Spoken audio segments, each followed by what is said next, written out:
Today, you'll learn everything you need to know about the shingles virus in one place, and that place is Vax Matters.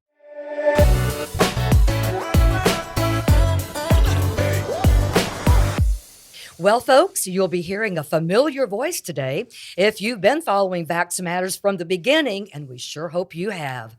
We're pleased to welcome back Dr. Frank Welch onto our show to lend his expertise to our discussion of the shingles virus. For those who don't know, Dr. Welch is an immunization expert and the former medical director for emergency preparedness at the Louisiana Department of Health. Thank you so much for joining us again, Dr. Welch. Well, thank you for having me. It is our pleasure. So I guess we're going to start with the obvious question. What is shingles? We hear a lot about it. And where does this disease come from? Shingles is actually kind of really interesting. It comes from the virus herpes zoster, which most people know as the chickenpox virus. And what the virus does when you get chickenpox is cause chickenpox, and then you recover from it. But the funny thing is, the virus never really completely goes out of your body or dies. It actually hangs out in the back of your spinal cord along some of the sensory nerves.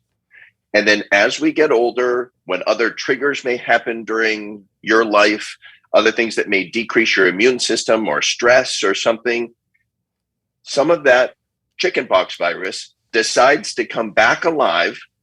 And since it's in a nerve root, it crawls out along that nerve and causes a blistering rash where you have that sensory nerve. So really, shingles is reactivation of the chickenpox you had as a child. So only the people who have had chickenpox, they're the only folks that can get shingles? You are correct. Chickenpox, or very, very rarely the chickenpox vaccine, but only people who had chickenpox can get shingles. That's so interesting. And I find the whole chickenpox and shingles conversation fascinating. So one interesting thing, I've never had chickenpox in my entire life. You've never had chickenpox? Never had chickenpox. And Wow. I don't know if that's a good thing or bad thing. And the expression on Doc's face makes me a little terrified, but I'm not going to ask about it right now. Wow. But Even as a baby, you know you didn't have I never had it. Okay. Does that make me an Can I ask anomaly? you a quick question there? Yeah. What year were you born in? Oh my God. Okay, here you go. Let's just total say, disclosure. let's say back in the 70s. All right. Way There we go. back I was in the going to say, 70s. was it before 1980? It was way before 1980. Okay, so about 98% of people, whether you knew it or not, born before 1980, actually had chickenpox. Ah. Huh. That's interesting. So you mentioned the shingles and some of the factors that exacerbate it after having chickenpox, one of which you said was stress. What's the impact of stress on a shingles flare-up later in life after having chickenpox? Well, let's start with that first, actually. Your risk of getting shingles increases as you get older, Okay. just steadily. The older you are, the more likely it is you will get shingles. Okay. In fact, about 1 million people a year in the United States get shingles. Most of those are above 40. Okay. So age is the first thing. The second thing is a weakened immune system, either due to some medical condition like cancer or other immune suppressing conditions, or medicines that suppress your immune system. That's the second most likely cause of triggering a shingles outbreak. But then, there's other things: stress, lack of sleep, some dietary factors, everything. We find that people who are more stressed out are more likely to get shingles as well. But certainly the most common reasons are age and immunosuppression. Well, that's just lovely, isn't it? For those of us in the room, I being the eldest here, but nonetheless. So is it fairly common, Dr. Welch? Shingles fairly common? 1 in 3 people in their lifetime will get shingles. Okay. Yes. Okay. So what when we talk about shingles, how do we know the symptoms, and then after that, complications thereof? Sure. Now, shingles starts just like any cold. You might get a headache. You might get an upset stomach, some sore muscles. And then what you'll notice is on a particular part of your body, now it's usually on the trunk, more rarely on the face, but only on one side of your body, it will start to tingle. And anyone who's had a cold sore knows that tingly feeling that oh, I'm going to get a cold sore. Mm-hmm. That's the same type of virus that causes shingles. You'll get a tingly feeling, and then 2 or 3 days later, you will get a blistering rash, usually on one half of your body, on the trunk or on your face, and that will blister just exactly like chickenpox does. You'll get blisters. Those blisters will open up. They will have some liquid in them. And then in about 5 to 7 to 10 days, they will crust over and they will go away. Initially, in the early days, can some folks maybe mistake it for like poison ivy if they've been working in their yard? It kind of mimics that, does it, or does it not? Absolutely. Oh, okay. So just as you mentioned, poison ivy is a blistering rash, which you typically don't get all over. You just brush up against it. So the most common reason someone mistakes shingles for something else is something they got into. Right. I can just hear people putting their McMuffins down as you went through that last description. Indeed. Yeah. What? Tell me about post-herpetic neuralgia. Did I get that right, by the way? Yes, you did. Okay, thank you. Post-herpetic neuralgia. And this one is interesting as well. Let me tell you some of the other complications. Okay. Very, very rarely from shingles, people can get pneumonia, people can get encephalitis, and people can even die, but it's very, very rare. Okay. And typically those people who die are elderly with immune conditions. Another complication of shingles is if you get shingles on your face and it goes in your eye, one of the nerves that affect your eye, you can actually become blind on one side from shingles. Now, again, all of these are very, very rare, and certainly with appropriate medical intervention, it can diminish the possibility that you'll get any of these things. But the one thing, the main complication of having shingles is called post-herpetic neuralgia. And 1 in 10 people, up to 2 in 10 people, get post-herpetic neuralgia. And what it is shingles comes out and causes a painful, blistering rash. Then the rash crusts over and goes away, but the pain does not. The nerves continue to be inflamed for a certain period of time. It can be months or even years, and it can be quite debilitating for people. And again, this increases as people get older, and it can be an incredibly debilitating condition.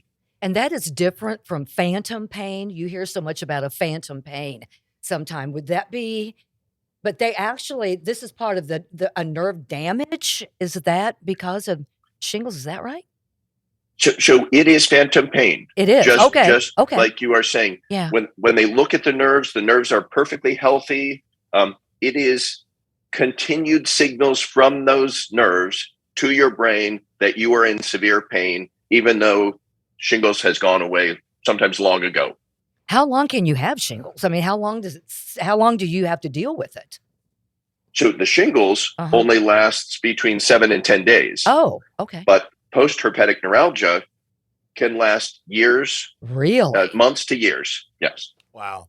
You've talked about the rarity of shingles. How easily can it be spread? Not very easy. Okay. But let me tell you why that is. You cannot give someone else shingles. Remember, shingles comes from a virus that's already in your body. However, if you have not had chickenpox and you've never had a chickenpox vaccine, someone with shingles could give you chickenpox. Uh-oh. Then you would be set up to get shingles later on in your life from getting that chickenpox. Look forward to that. But again, you can't. Thanks, Doc. I appreciate that. Yeah. So glad I volunteered that information. Yeah. Now I do have a solution for you, though. Okay. Get that shingles vaccine. Oh, don't you worry about that. Yeah. Dr. Welch, I've had friends who have had shingles, and they said that it's the worst pain they've ever had to endure. And these are people. One was a female coworker, and that included childbirth when she was talking about the worst Wow. pain with shingles. And then a male coworker, he said, Diane, I would go out and I would take off my shirt. It was in the summertime, take off my shirt and just try to cool my body down to even the wind. He said, irritated his skin. He said, I wouldn't wish this on anybody. He said, it was really bad. Yeah, it is really, really unfortunate, very painful, and fortunately now mostly preventable. Well, you referenced the vaccine. When was it first created? Okay, so we're going to actually briefly talk about an older vaccine, which is no longer used in the United States, called Zostavax. And that was a live virus vaccine that started in 2005, but was discontinued in 2020. Okay. And that was a single shot that you got for people over the age of 50 or people 19 and above with immune conditions who were at risk of shingles. Now, there's a newer vaccine called Shingrix, which is a 2-dose vaccine. But the technicality with the old vaccine is it was a live virus vaccine. So you wouldn't want to give it people with immune system problems. And as I've already described, people with immune system problems are at high likelihood of getting shingles. So the vaccine didn't really work in the very group of people you really needed it to. So with the newer vaccine, Shingrix, it is called a recombinant adjuvant vaccine. And all that means is they took some of the proteins on the outside of the virus that your body can recognize and added a little other protein that your body really doesn't like and just injected those two things in you. Now, this vaccine, Shingrix, you get your 2 doses and you get them 2 to 6 months apart. And it is a very, very effective vaccine at preventing shingles. I have to tell you, Dr. Welch, I've had both. I had both of the vaccines. I got the first one when my coworkers, I was terrified. Mm-hmm. And then of course my brain starts working every time I had to scratch. I had an itch and I'm scratching. Oh my gosh, it's shingles. And it wasn't, but that got my rear to the doctor to get the first vaccine. And then some years later with the Shingrix, of course, that was, like you said, the two dose.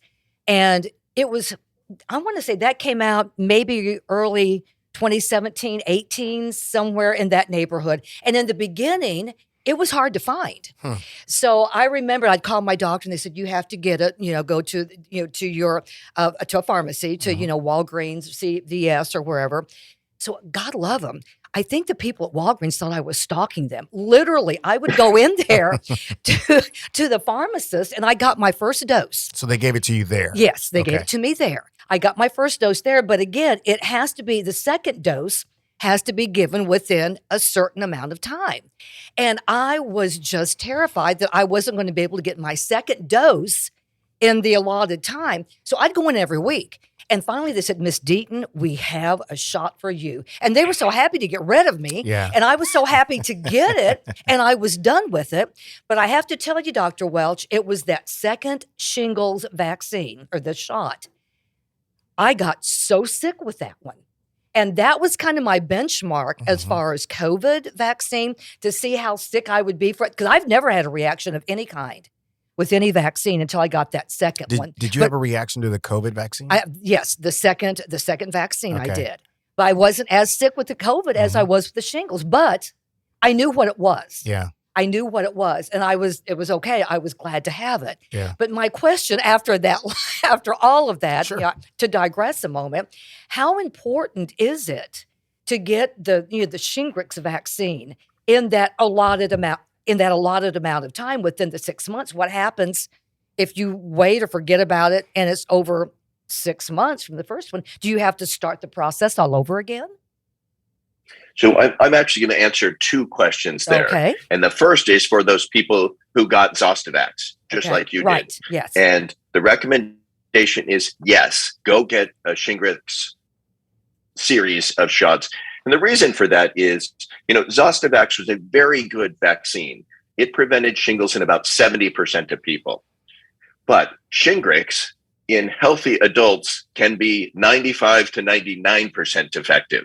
So the answer to the first question is yes, even if you've had Zostavax, we do want you to go back vaccinated with Shingrix. And then the second part of that, if you've had your first dose, yes, we recommend that you get your second dose between 2 and 6 months after your first dose. However, if you miss that 6-month interval, you don't have to go back and start over. So you don't. We Okay. want you, Yeah. to go between 2 and 6 months, but you don't have to repeat. So if you missed that 6-month window, make an appointment. Shingrix is now widely available. Go get that second dose. Right. And the interesting thing about your side effects on that one is some people react to the first dose and not the second one. Some people react to both, and then some people react to the second one. But just remember those 2 to 3 days that you don't feel well, with maybe an upset stomach and a headache and maybe some chills, 2 to 3 days of discomfort is so much better than months or even years of post-herpetic neuralgia. Oh, amen. I agree with that. And the thing is, I was only really sick the next day, the next morning, like half a day, but I knew what it was. Right. And after I was, I went to work and because I wasn't expecting anything. Mm-hmm. And then I felt like I'd been hit by a truck. I mean, it was really that significant. Wow. But again, I knew what it was. And then when it was done, it was done. It was over, And I was so glad because I didn't want to have to do the other with the shingles. You certainly know that your body had a healthy immune reaction to the shot, which is what we want. Yeah. Yes. So apropos of what Diane was just talking about, for people who haven't had it, I think what I understand now is it's easier to get than it was back then when it just Shingrix first came out. It first came out. Yeah. And you took both shots at the pharmacy. You didn't have to go see your primary care physician. Now, that's how it was then. I'm assuming it's still the same. Is it the same way now, Doc? Absolutely, yes. Any pharmacist in the state of Louisiana who has a certain certificate can give you a Shingrix vaccine. So what's the process? You just call your local pharmacist and ask them about getting the vaccine and then make an appointment to go in and get it? Or just stalk them. You can do that. It's easy. Yeah. So especially with them giving COVID vaccines, I always recommend calling before. Your primary care doctor might have it. A pharmacy may have it. A public health unit will have it. So Shingrix is widely available now. It's interesting, and like you said, it's not as common as some of these other things that we've heard about. But that's the thing, you don't hear very much about shingles now, as I guess with everything else going on. Talk a little bit about that and why it's so important that we keep it on people's radar. Yeah, the nice thing is that now that children are vaccinated against chickenpox, there is an incredibly decreased risk of them getting shingles from the vaccine virus, which is where they would get it from, although it does happen.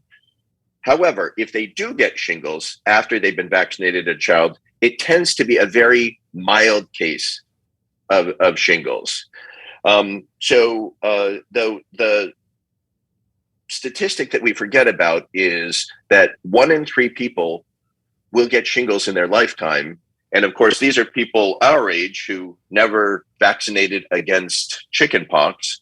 And we get into those older age groups where people probably have other health conditions.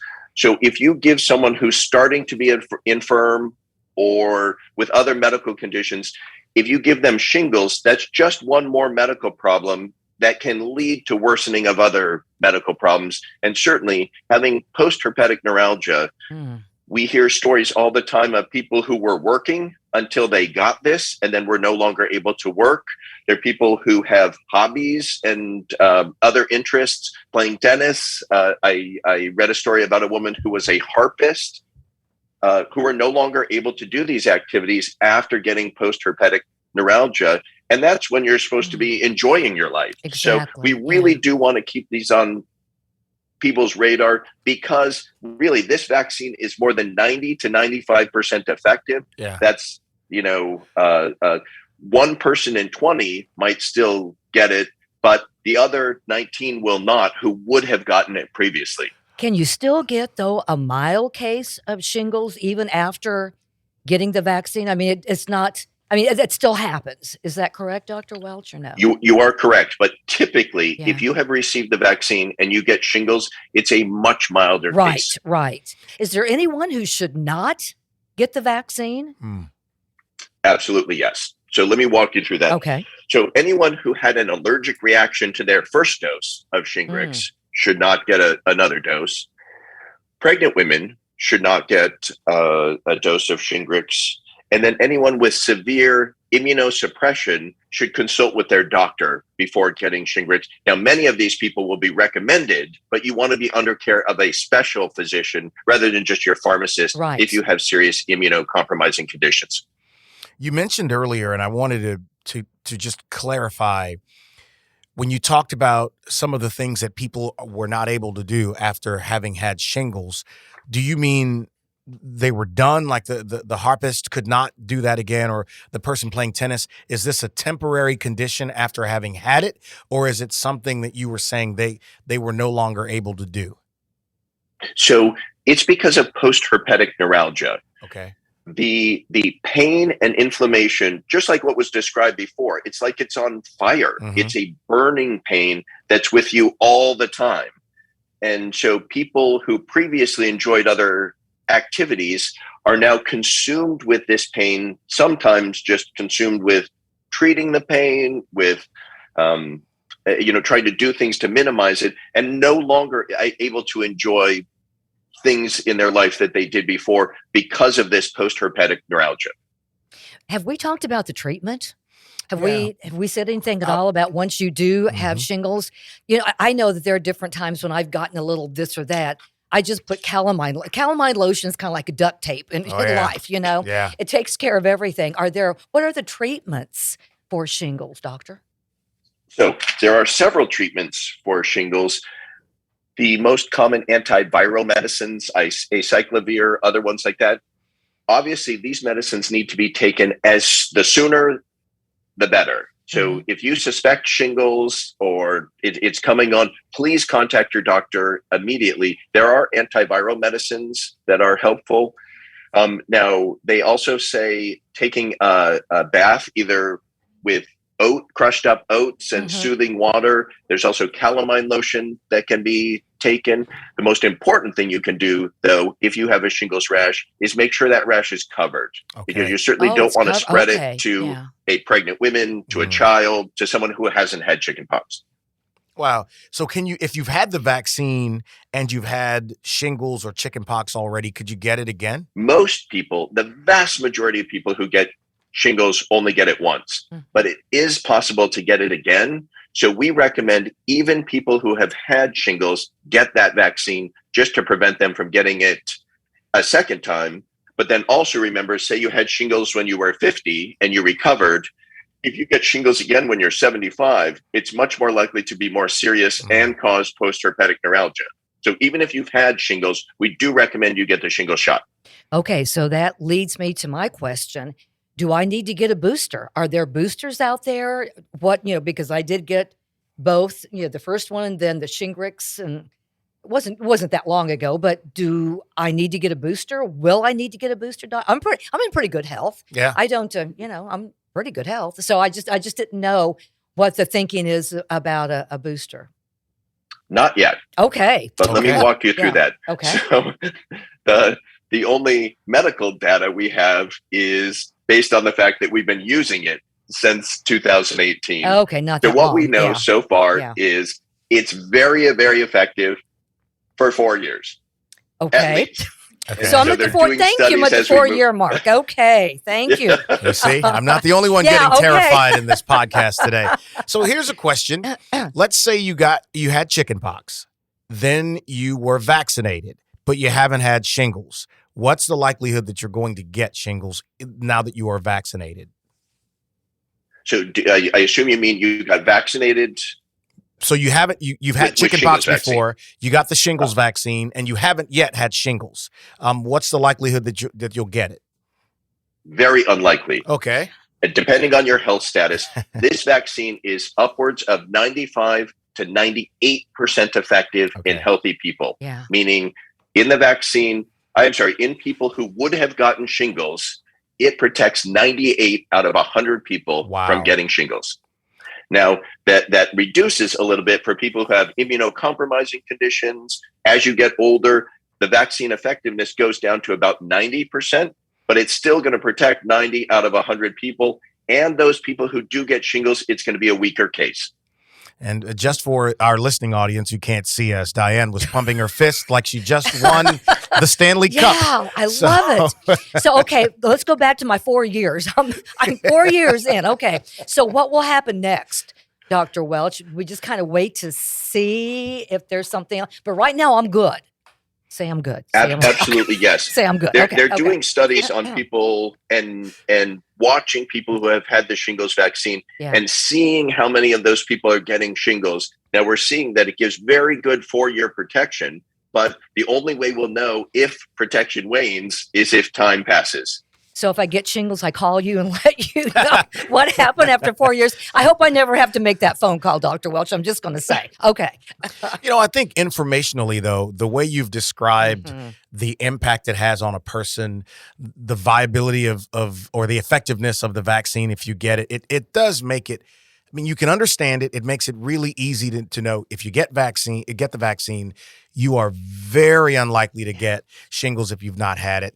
I mean, it's very simple to understand. Is there something else about this that we've talked about that you haven't been able to say that we want the audience to hear?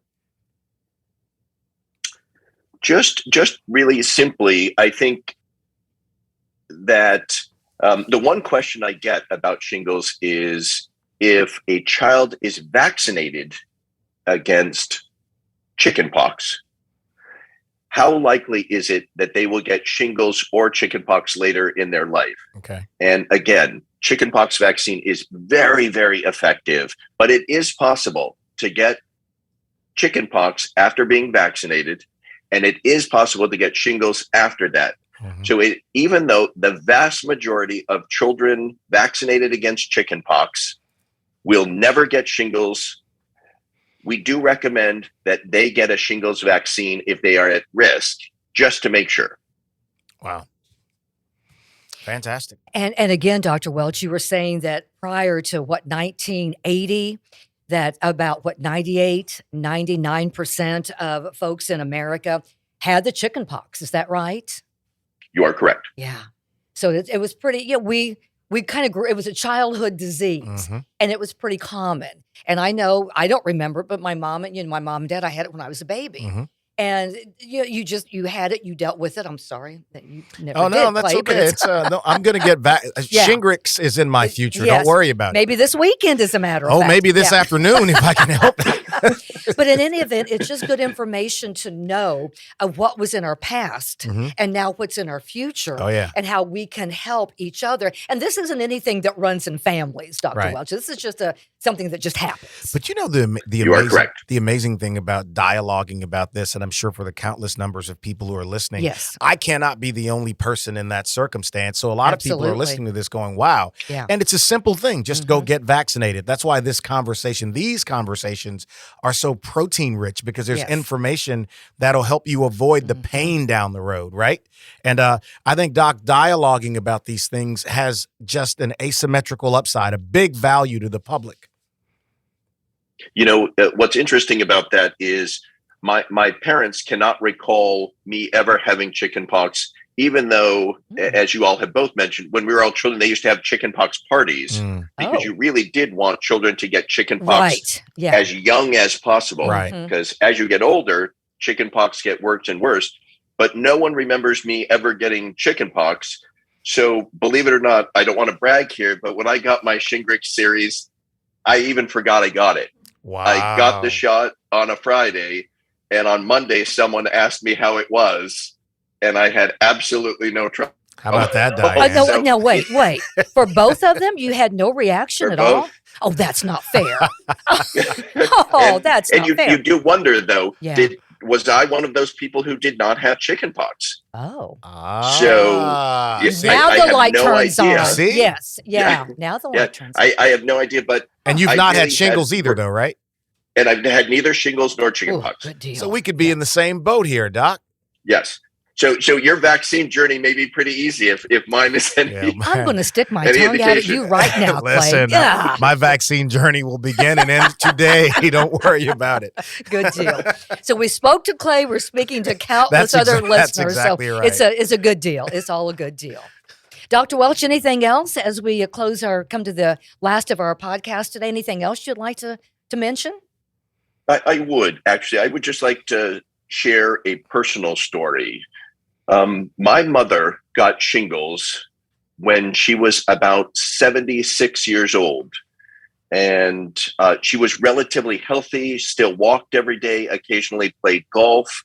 Wow. But after that experience, she was the victim of post-herpetic neuralgia, which kept her in pain every single day the rest of her life. Oh my goodness. So I'm so unfortunately, my sorry. mother, this was sort of before the current shingles vaccine, and was not able to be vaccinated. And I just want to stress to people before it happens how debilitating and life altering and kind of quality of life damaging post-herpetic neuralgia can be. And so by getting a single 2-dose series of a vaccine, which, yes, may give you a headache and a little not great feeling for 24 hours after both shot, you can prevent years of pain. So I really want to stress how important this is. And that's a wonderful example again. And thank you for sharing from your personal life, Dr. Welch. But so many times people, they hear shingles and they shrug. Oh, it's Yeah. no big deal. It's Right. no big deal. Thank you. a Because very it big can deal. be a big deal. Thank you. Well, we so appreciate, Dr. Welch, your contributions to helping the public understand and then the motivation to go and be proactive so that you can avoid the impact of post-herpetic neuralgia and what it can do not only to you, but I'm sure the family members around you. Thank you so much for joining us on this episode of Vax Matters. Thank you for having me. So thank you all for listening to the show today. We hope you'll join us next time for Vax Matters.